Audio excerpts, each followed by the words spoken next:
చూస్తే ఇవాళ AP CM Chandrababu Kalidindi గ్రామానికి వెళ్లనున్నారు. అక్కడ జరిగే రెవెన్యూ గ్రామ సభకు చంద్రబాబు, రెవెన్యూ మంత్రి అనగాని సత్యప్రసాద్ తో పాటు పలువురు అధికారులు హాజరు కానున్నారు.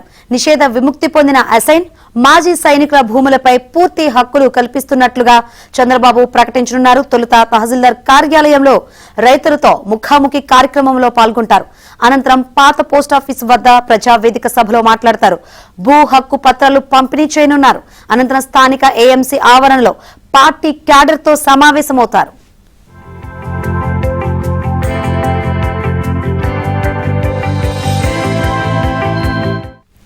గ్రామ సభ నిర్వహణ కోసం సీసీఎల్ఏ, అదనపు సీసీఎల్ఏ వెంకటమురళి, రెవెన్యూ, సర్వే కీలక అధికారులు ఆదివారమే కలిదిండి గ్రామానికి చేరుకున్నారు.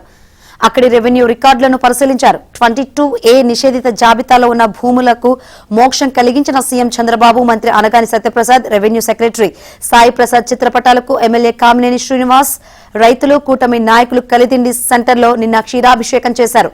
కేక్ కట్ చేసి రైతులకు పంపిణీ చేసి బాణసంచ కాల్చారు.